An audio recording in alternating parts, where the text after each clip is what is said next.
Donna. JAA Foundation and the Donna Show has put together a workshop to stop domestic violence. We're here at the Strathmore, North Bethesda in Montgomery County. If you know anyone or yourself suffering from domestic violence, there is help. Please contact JAA Foundation at jaafoundation.org or contact me. It must be Donna at msn.com. Again, we care about you, and hopefully you care about yourself and your family enough to get help. And I know we're smiling now, but we are here for a very, very serious issue, a very, very serious cause. I've been helping Joanne whenever she asked me to come in and show support for this worthwhile initiative that she has. Joanne said she, started the company, but I want to make sure you know and understand this is a nonprofit organization helping women and communities dealing with this quiet, kept secret, so to speak, and getting it out there. And it's good to see people here with their children, with their neighbors, with their friends, or even by themselves, because this is not usually a place where people want to show up, because then they're not sure if they're going to run into someone. Is it me abuse? No, I'm with her, that kind of feeling. So we appreciate you coming today.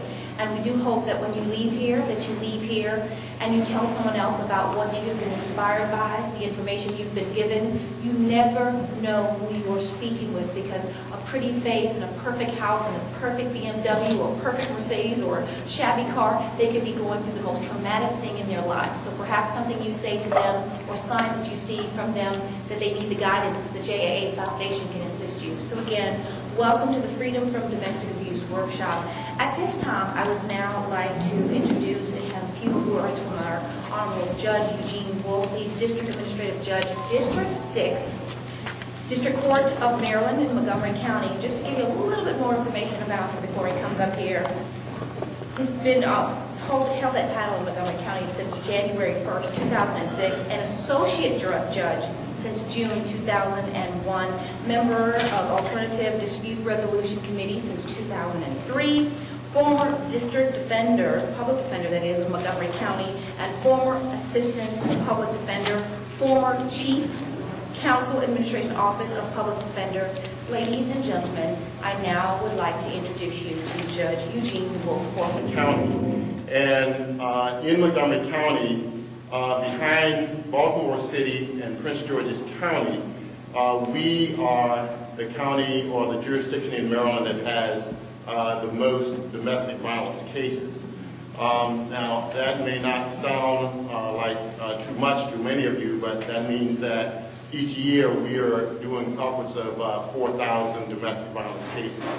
When you think of, although we have the largest population, we are very vigilant in making sure that domestic violence is addressed.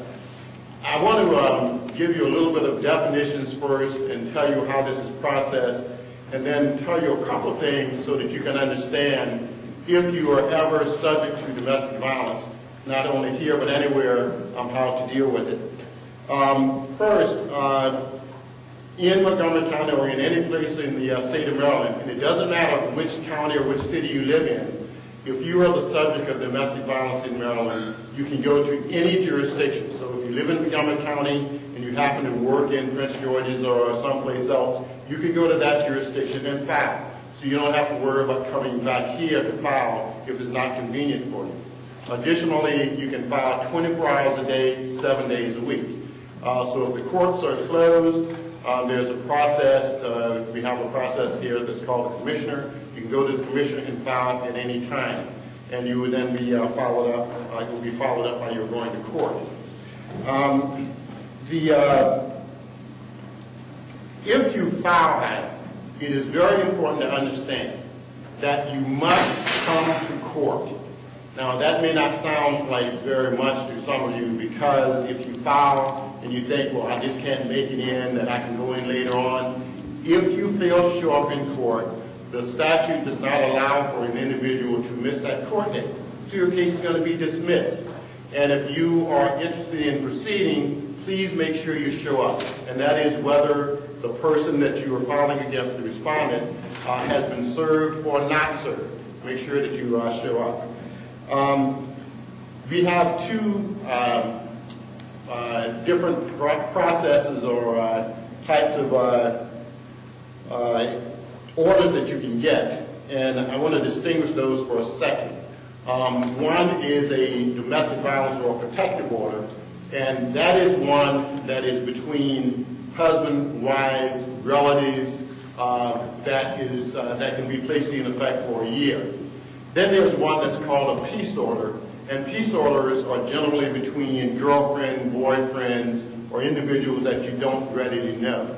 So if you were going in, and that's important because it deals with the type of remedy that you can get. If you think that somebody is harassing you, but that person happens to be a relative, then you cannot go in and ask for a peace order. You can only go in and get a protective order. So the clerks will help you distinguish those things when you go in, and I think it's important in order for you to do the things that you need to do. Peace orders are good for 6 months. Protective orders are good for a year. I caution you, however, once you get a peace order or a protective order, what I find is that individuals are not vigilant in believing that they still have to be cautious. Keep in mind that no matter what we do, when we issue these orders, it is a piece of paper. That piece of paper is not going to protect you. So if you get an order, make sure that all of the things that you did before to be cautious, make sure you do them afterwards. Because for that order, when no one is around, that respondent, that abuser, is not going to make that much of a difference. So make sure that if you're being cautious and you're not taking certain chances beforehand, you don't do it afterwards either. You're going to have additional information and resources, but you still must be cautious. And if you are seeking a permanent resolution to your action, such as this is the precursor for a divorce, this is the precursor for child support, paternity, those things, keep in mind that these orders are temporary in nature. Temporary meaning that the most they're going to last is about a year. So if you're looking for a divorce, then you need to start that process while you have this order.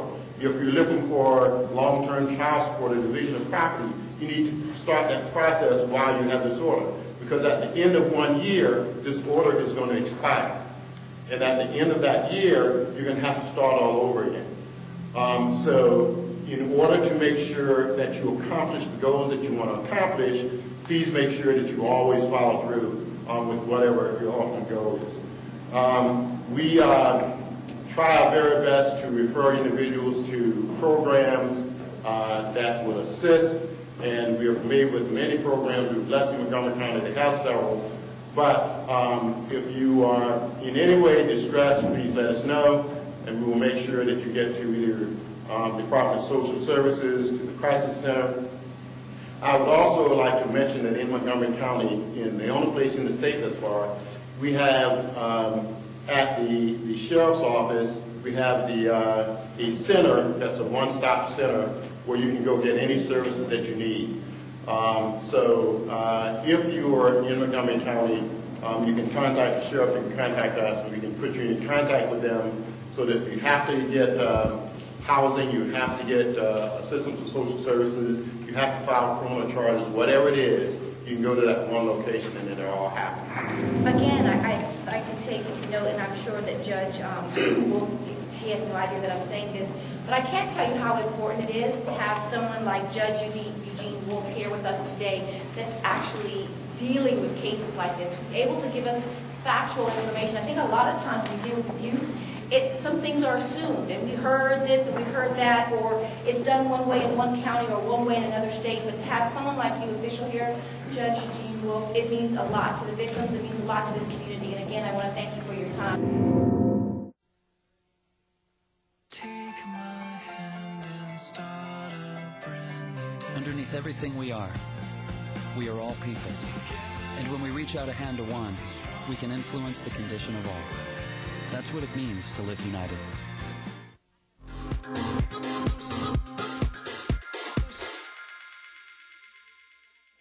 And I want to quickly point out some of the things that he said to you guys today. That one, help is available. I think that's the biggest thing I heard. Help is available. You need to file, Show up. Don't communicate with the person in which you're claiming the suit against. Use good judgment after it's filed. It's just a piece of paper, as he said. You still have to use common sense and good judgment, and that inner feeling you get in your stomach.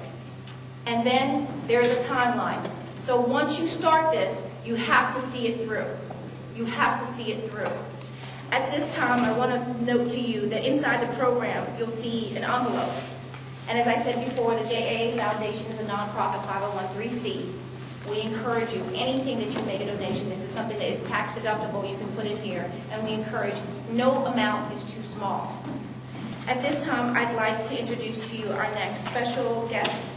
Her name is D. Marion Timian, and she's a lifelong resident of Washington, D.C., who continues to be active in our local community. She's a young retiree from Verizon, which, by the way, I must admit, they are the sponsor for today's program, Freedom from Domestic Violence and Abuse Workshop. We have to thank Verizon for that. Thank you for coming out here to support it. She's also continues in all phases of her life in giving back to the community. Mary attended public school in the District of Columbia and graduated and attended both Trinity and Howard University. Please, ladies and gentlemen, without further ado, I'd like to introduce to you Miss Mary D. Timian. What I wanted to stress is, at this point, especially for you young women who like to do things very quickly, like to take up with persons and so forth and so on, I acknowledge I knew nothing about Tall, Dark, and Handsome. And I didn't take time to know what his character was about. That's D. Mary Timian. I acknowledge now, some 40 years later, when I look back, that there were red flags all over the place. Persons would say, "What do you see in him?" Others would say, "You're up there at Howard. Why would you want to get married?" Others would say, "Are you sure you really want to do this?" I didn't listen. Judge Wolf talked about reaching out. I did none of that. I was too ashamed. I didn't tell anyone. And as soon as we got married, the violence started. To be honest with you, when he punched a huge hole in the wall, I should have taken the baby at that point, and I should have left. But the culture and the timing and people around me, "Are you sure you really want to do that? He probably didn't really mean it. He probably loves you a lot, just doesn't know how to show it." Freedom from domestic violence has me to acknowledge he was angry. I was angry. We both gave up our dreams. I wanted to be a lawyer. I was supposed to be writing a book like this, but I didn't do that. So it was so much tension from the beginning. The who, me, the where, right there in our home. I want to tell whoever is out there, and I don't know that you're in a situation, but the violence would happen late at night when he didn't think our little baby son was going to hear it. My screams, my cries, the blows. Our son heard it. One of my regrets is that our son to this day is a basket case because I did not choose to leave. I was just too ashamed. How could this happen? He's tall, he's dark, he's handsome. He's from a family in Georgetown. He was up at Cheney State College. He doesn't drink, he doesn't smoke, he doesn't do drugs. How could this be happening to me? Well, it happened to me. I didn't reach out. I didn't do anything about it. I suffered in silence. I'm really scared. I don't know what to do, and our child suffered. That's two things I sincerely regret. One, that I didn't leave when I could have left so that my son and I could have a better future, and to give up my dreams when I was up there at Howard University. I think about that now. I was in the School of Fine Arts. I had so many dreams. My whole trajectory of my life changed as a victim of domestic violence. let's see, the when. I married in my early 20s, very early 20s. I think about it now, and it was like go along to get along. I love my mom. We worked at having a wonderful relationship. My father, violent alcoholic. My mother suffered 44 years. She didn't think I should leave. He's so nice. He's so good looking. You just, you know what? You probably made him angry. And I love my mom, but she was just no help. I'm here to celebrate freedom from domestic violence, to encourage you to do what Judge Wolf said, to do what Taylor reminded you, Ms. Taylor reminded you to do, to reach out. I did not do that. I had so much going on, you know, a hole in the wall here, broken glass there, my clothes thrown out and I'm naked, and my son watching it, he's 2 years old. I didn't even think about seeking professional help. So I do want to leave you, that's about 10 minutes, I do want to leave you with some invitations to reach out. Joanne listened to me when I just made a simple statement, and that's why I'm here. I'm encouraging you on behalf of those of you that are in situations and you feel like you just don't know what to do, you're so ashamed, you don't want anybody to know. I'm a product of that. Started in my 20s. Here I am at this stage, in my early 60s, beginning to celebrate freedom from domestic violence. I don't want it to take that long for you. So there's lots of help. JAA, a great organization here to help you. I'm now seeing a therapist after 40-some plus years. I'm not ashamed of that. Then I was. Think about the damage that you're doing to your children. My father, believe it or not, I was a daddy's girl. We were taught to love him no matter what. My father was a violent alcoholic. He did work 3 or 4 jobs to take care of us. But I saw my father beat my mother. And I saw my mother take the abuse and tell us that it was because she wanted to make a better life for us. I'm here to celebrate the freedom of domestic violence, to encourage you.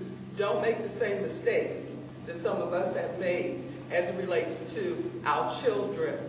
They are forming subconscious pictures which flash back all through life. When he punched the hole through the wall, that should have been a huge flashback for me, but I stayed.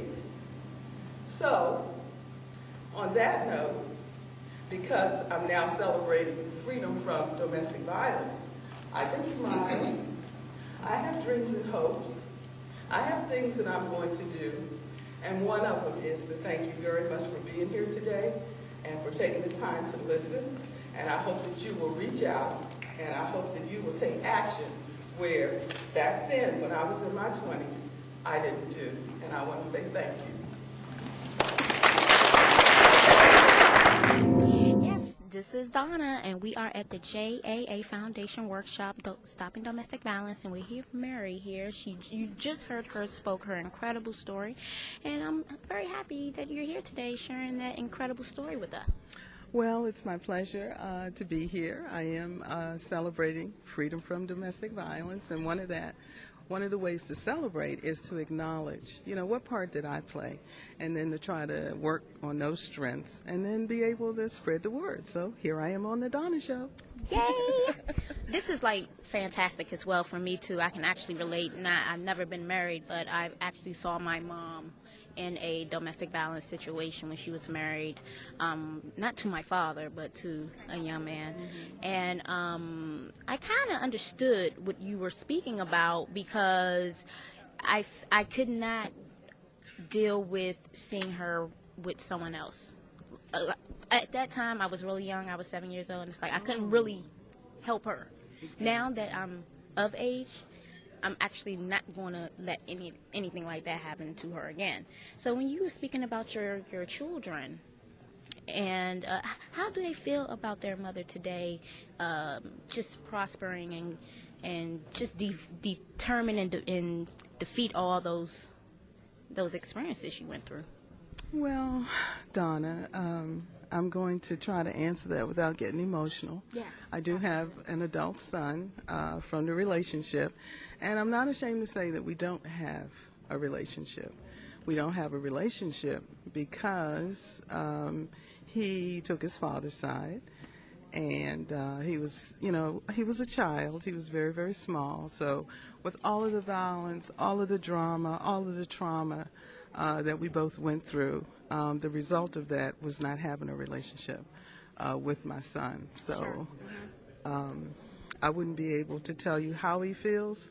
I just hope that he's able to prosper, and I hope that he will not duplicate some of the behavior that he saw happen between his father and myself.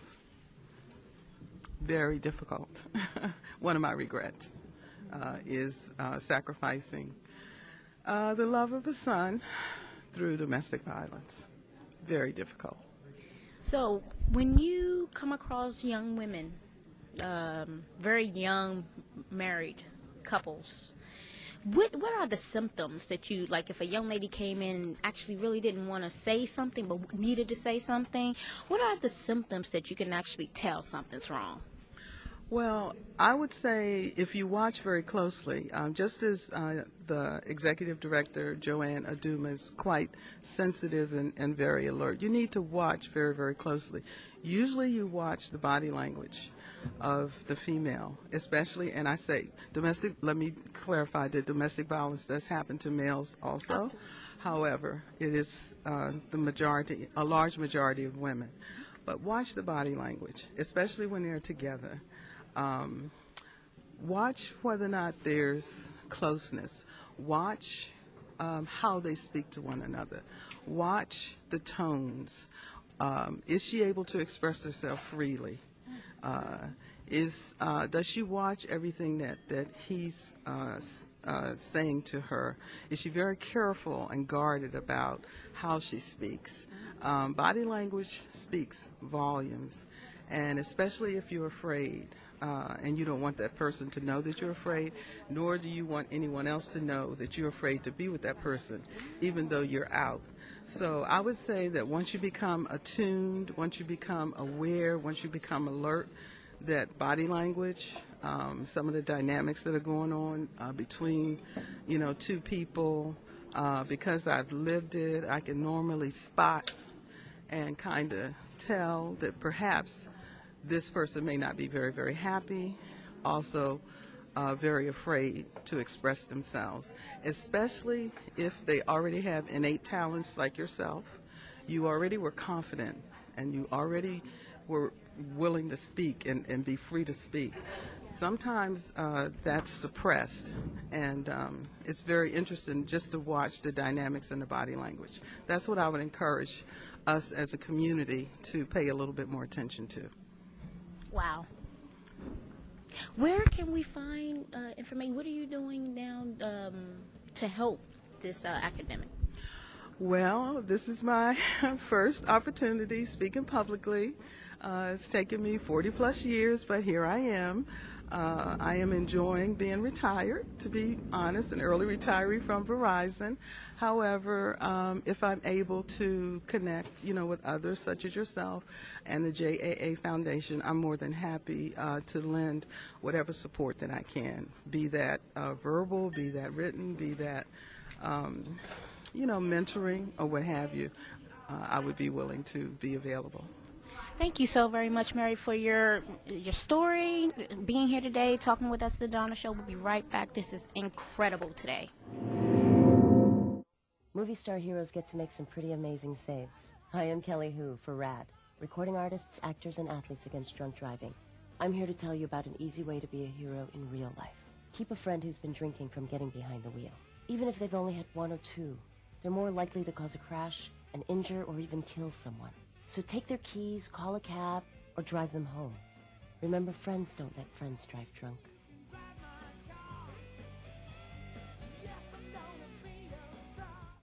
Facing a change of status can be confusing for any service member.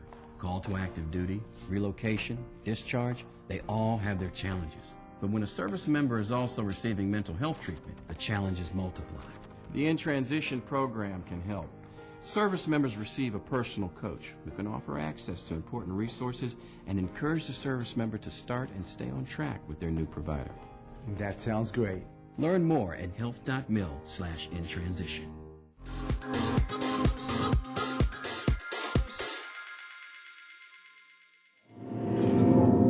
Where a judge is either on the bench at that time, or if the judge is engaged, you will simply have to wait for that judge to become available. Abuse is out there, but then you can be the victim or you can choose to be the victim. So I think there's a lot of issues, but workshops like this with the JAA Foundation, they're breaking and bridging some of those gaps. This has been an incredible event. The Donna Show, JAA Foundation, Stopping the Violence. If you need any information, please contact JAA Foundation at jaafoundation.org or itmustbedonna@msn.com. Take care.